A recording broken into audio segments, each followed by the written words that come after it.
Olá pessoal, sejam bem-vindos ao meu canal. Este é um lugar seguro onde você pode meditar na palavra do Senhor, crescer na graça e no conhecimento de Deus. Hoje eu quero falar com você sobre a importância da palavra do Senhor. Pois bem, chegamos ao final de mais um ano e eu preparei um presente especial para você. Fica até o final do vídeo e você vai descobrir o que é esse presente e como você pode recebê-lo.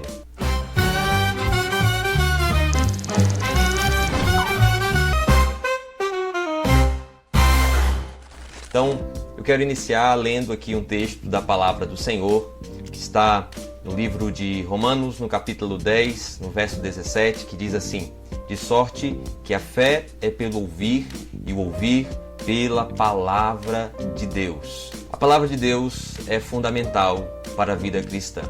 A Bíblia, para nós que cremos em Cristo como Senhor e Salvador das nossas vidas, é o nosso manual de vida. Nós lemos a Bíblia não apenas como um livro comum, uma literatura qualquer. Lemos a Bíblia como a palavra de Deus. A palavra de Deus revelada a nós, a vontade de Deus que foi passada de geração em geração e chegou até nós. Por isso, quando nós meditamos na palavra do Senhor, nós não estamos simplesmente imaginando o que aconteceu no passado ou vislumbrando histórias que não têm relação com a nossa realidade. Nós estamos lendo um livro que é eterno, porque é a palavra de Deus. Aqui em Romanos 10, o apóstolo Paulo vai nos mostrar mais uma vez a importância de nos alimentarmos deste alimento espiritual que é a palavra de Deus. Então ele vai dizer que a fé vem pelo ouvir e o ouvir a palavra de Deus. Então quando nós recebemos a palavra de Deus, nossa fé é alimentada. Assim como nós nos alimentamos todos os dias para que o nosso corpo seja fortalecido ao ler a palavra de Deus, estamos alimentando e fortalecendo o nosso espírito. Eu separei 3 pontos para nós meditarmos sobre a importância da palavra de Deus. E o primeiro ponto é: a fé vem pelo ouvir. Significa dizer que a fé cristã não está baseada em sentimentos ou em experiências. A fé está baseada em ouvir a palavra de Deus. Como diz lá em Hebreus, a fé é o firme fundamento das coisas que se esperam e a certeza daquilo que se não vê. Nós não contamos simplesmente com aquilo que nós podemos tocar para ter fé. Nós nos alimentamos da palavra do Senhor e a palavra do Senhor produz essa fé. Eu não quero dizer que Deus não pode fazer coisas sobrenaturais. Pelo contrário, Deus é todo poderoso e Ele realiza grandes coisas em nós e também através de nós. Mas não são estes milagres, estes sinais que vão fortalecer a nossa fé. A palavra de Deus, ouvir da palavra de Deus, produzirá em nosso coração fé. Fé suficiente para agradar a Deus. E como ouvir da palavra de Deus? A pregação é o meio principal pelo qual nós recebemos a mensagem de Deus aos nossos corações. Então, quando nós recebemos a palavra, assim como você está fazendo agora, e através desse canal, você está sendo alimentado, a sua fé está crescendo em Cristo Jesus. E este é o principal propósito deste vídeo e de todos os demais vídeos que eu tenho postado aqui. Fazer com que a sua fé seja alimentada. Quando ouvimos então da palavra do Senhor, nós somos transformados. Eu costumo dizer que o maior milagre de Jesus não é curar um cego ou um aleijado. O maior milagre de Jesus é a transformação de vidas. E eu creio verdadeiramente nisso. O Senhor transformou a minha vida, Ele transformou a vida de tantos outros e Ele pode transformar a sua vida também por meio da sua palavra. O segundo ponto que eu separei aqui é: conhecer a palavra de Deus é conhecer a vontade de Deus. Então, se você quer entender qual a vontade de Deus, o propósito de Deus para a sua vida, você precisa conhecer a sua palavra. Lá em Romanos 10, mas agora no verso 2 e 3, diz assim: porque lhes dou testemunho de que tem zelo de Deus, mas não com entendimento. Porquanto, não conhecendo a justiça de Deus e procurando estabelecer a sua própria justiça, não se sujeitaram à justiça de Deus. Paulo está explicando que o zelo pela justiça de Deus, sem o verdadeiro conhecimento, nos leva ao erro, nos torna religiosos, pessoas que buscam o tempo todo cumprir leis, dogmas, regras, mas sem fé. Estes, não conhecendo a justiça de Deus, buscarão cumprir a sua própria justiça. É necessário conhecer a palavra de Deus para entender a vontade de Deus. Aqui Paulo também está falando sobre o discernimento espiritual. Conhecer a palavra de Deus nos levará a discernir como devemos viver, como devemos proceder. Fazer a vontade do Senhor é se submeter à sua justiça, à sua vontade. E o Espírito Santo nos convence, nos mostra o caminho, nos direciona para vivermos de maneira sóbria, justa, piedosa, como a palavra do Senhor nos orienta. E aqui eu preciso te dizer, a leitura diária da Bíblia nos levará a este conhecimento. E o terceiro ponto que eu separei aqui é que a palavra de Deus é poder para a salvação. E é isso que importa de verdade para nós. Romanos 10, verso 9 e 10 diz assim: a saber, se com a tua boca confessares ao Senhor Jesus e em teu coração creres que Deus o ressuscitou dentre os mortos, serás salvo, visto que com o coração se crê para a justiça e com a boca se faz confissão para a salvação. Então ele fala sobre confissão e crença. Ele está dizendo que se nós crermos em nosso coração e confessarmos com os nossos lábios que Jesus é o Salvador, então nós seremos salvos. E é impossível confessar e crer se a palavra de Deus não habitar o nosso coração. E aqui eu não estou dizendo para você que você precisa saber que Deus existe, porque se você está assistindo esse vídeo, provavelmente você crê em Deus.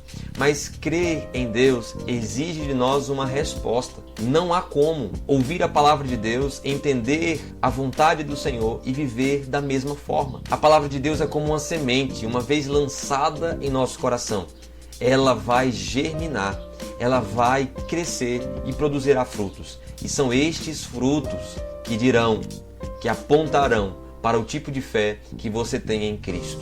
A partir daqui, então, nossa vida será um testemunho vivo da obra redentora de Cristo, da obra regeneradora de Cristo. Agora que você compreendeu a importância de meditar na palavra do Senhor, de crescer nesta graça, neste conhecimento de Deus, eu quero apresentar a você um presente que eu preparei para você como um presente de feliz ano novo, para que você inicie esse novo ano da melhor forma, crescendo e absorvendo o conhecimento da palavra do Senhor. Pois bem, então aqui está o que eu preparei para você para este novo ano. Cronograma de leitura bíblica. Eu não sei se você já teve essa experiência de ler toda a Bíblia, mas eu quero te desafiar para neste ano que se inicia, você iniciar esse desafio comigo de ler a Bíblia inteira, de janeiro a dezembro, Gênesis a Apocalipse. E agora eu quero te mostrar como vai funcionar esse cronograma. Eu vou espelhar a tela do meu computador e você vai acompanhar como funciona esse cronograma. Aqui está o cronograma que eu preparei. E vou deixar aqui no link na descrição do vídeo ou no primeiro comentário fixado para você poder entrar, baixar esse cronograma e segui-lo. Você pode imprimir se você achar melhor, você pode usar no seu celular, no tablet como eu estou usando aqui, fica ao seu critério. Então vamos lá, cronograma de leitura bíblica. Salmo 119, verso 105 diz assim: a tua palavra é lâmpada que ilumina os meus passos e luz que clareia o meu caminho. Descubra os tesouros da palavra do Senhor. Embarque no desafio de ler a Bíblia em um ano. Este é um cronograma para a leitura bíblica em um ano. Nosso objetivo é conduzir você tanto na leitura quanto na compreensão dos temas centrais de cada livro. 2 Timóteo 3, verso 16 e 17 diz assim: toda a escritura é inspirada por Deus e útil para o ensino, para a repreensão, para a correção e para a instrução na justiça, para que o homem de Deus seja apto e plenamente preparado para toda boa obra. Eu coloquei algumas dicas essenciais para que você já saiba antes mesmo de acessar aqui o cronograma. Eu coloquei assim: leia grandes porções. O que significa isso? Às vezes nós separamos um versículo, 2 versículos para ler. E aí você vai começar a cair em um erro, que é o texto fora de contexto. E na teologia geralmente se diz que texto fora de contexto vira pretexto. Então não cometa esse erro. Você não pode cair nesse misticismo de que você precisa ler um versículo para abençoar o seu dia. Não, você precisa ler a palavra de Deus para que a palavra de Deus inunde o seu coração e transforme você, de dentro para fora. E para isso você vai precisar ler grandes porções. E você nem vai precisar de tanto tempo no seu dia para fazer isso, mas é importante que você leia grandes porções. Reserve um horário fixo diário para o estudo, 30 a 40 minutos. Eu imagino que seja suficiente para você ler aí uma porção considerável e estudar a palavra do Senhor. Use um diário ou caderno para anotar reflexões, dúvidas e orações. Adapte o ritmo conforme necessário, mas mantenha a regularidade. Então aqui o importante não é você correr, mas é você ser constante. Inclua oração antes e depois de cada leitura para buscar discernimento. Eu acabei de falar para você que a Bíblia não é uma literatura comum. A Bíblia é um livro sobrenatural. A Bíblia é um livro eterno. É um livro que traz as mensagens de Deus, traz o conhecimento de Deus até nós. Então é importante que você ore pedindo direção, pedindo discernimento ao Senhor para compreender o que o Senhor está revelando a você por meio daquelas páginas que você está lendo. E a última dica que eu separei é: busque estudar em grupo ou compartilhar aprendizados semanalmente, se possível. Então a ideia é que você pode desafiar aí os seus amigos, né? Você pode desafiar outras pessoas a estarem cumprindo com você este cronograma de leitura, ou pelo menos você vai cumprindo ele, você vai compartilhando aquilo que você aprendeu com outras pessoas, porque isso vai fixar melhor o conhecimento. Então vamos lá. Entrando propriamente dito agora no cronograma de leitura bíblica, eu separei o cronograma por trimestres. Então no primeiro trimestre nós vamos ler o Pentateuco e a história de Israel. Então, por exemplo, aqui vai ter janeiro, fevereiro e março. Em janeiro você vai ler Gênesis e Êxodo. Aí aqui eu trouxe uma breve descrição do livro de Gênesis. Gênesis vai trazer a história da criação, da queda e as promessas de Deus. Êxodo vai trazer a redenção e a aliança com Israel. Então, aqui, no mês de janeiro, você vai ler Gênesis e Êxodo. E como você vai fazer isso? Você vai ler de 3 a 4 capítulos por dia. Isso será suficiente para você conseguir vencer aí a leitura desses dois livros em um mês. E a reflexão que você vai fazer durante esse mês é a soberania de Deus na história. Você vai entender então como a mão de Deus está presente em toda a história da humanidade, desde o seu início até o fim da história. Nesse caso especificamente, desde o início até a saída do povo do Egito, as promessas de Deus sobre o seu povo, sobre o povo de Israel, os grandes milagres, as maravilhas que o Senhor operou para que o faraó libertasse o povo de Israel do Egito, o que Deus fez no deserto com aquele povo, como Deus abriu o mar para eles, como uma coluna de fogo os guiava à noite, como uma nuvem os guiava durante o dia, como a mão do Senhor esteve com o povo de Israel. Seguindo então para o próximo mês, em fevereiro, você vai ler Levíticos, Números e Deuteronômio. E aqui em Levítico você vai aprender sobre a santidade de Deus e a adoração. Em Números, sobre a fidelidade de Deus, apesar da rebeldia. Em Deuteronômio, aliança renovada e obediência. A meta é ler 4 capítulos por dia para que você consiga vencer essa leitura no mês de fevereiro. E a reflexão é andar em santidade e confiar na provisão divina. Em março, da mesma maneira, você vai estar lendo Josué, Juízes e Ruth. Josué, você vai aprender sobre a conquista e fidelidade a Deus. Em Juízes, sobre o ciclo de pecado, arrependimento e livramento. O livro de Juízes é um livro de muita reflexão. Você vai entender ali no livro de Juízes uma realidade que, infelizmente, às vezes reflete a nossa realidade também.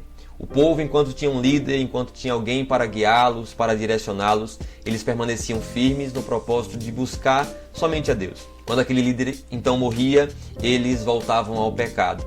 E então a mão do Senhor pesava sobre eles. Então Deus levantava um líder por conta da liderança deste homem ou desta mulher. Este povo permanecia fiel ao Senhor, mas logo quando aquele líder morria, eles voltavam ao pecado. É por isso que você vai ver aqui o ciclo de pecado, arrependimento e livramento de Deus. Você vai ler também Ruth sobre redenção e fidelidade. A meta, 3 a 4 capítulos por dia, e a reflexão durante o mês de março é a graça de Deus em meio às circunstâncias. Então, você já entendeu como é que funciona o cronograma, e assim se segue. No segundo trimestre nós vamos ler os livros históricos e poéticos e vamos seguindo. No terceiro trimestre, poéticos e profetas. Você vai perceber que você vai iniciar no segundo trimestre o livro de Salmos, que em junho Jó e Salmos, do 1 ao Salmo 90. No terceiro trimestre você vai continuar a partir do livro de Salmos, Salmo 91 até o 150, e você vai ler também os livros dos profetas durante o terceiro trimestre. E então aqui no quarto trimestre você vai estar aí já no final do ano lendo os profetas menores, os evangelhos e as cartas, as epístolas. E aqui nós temos outubro, novembro e dezembro.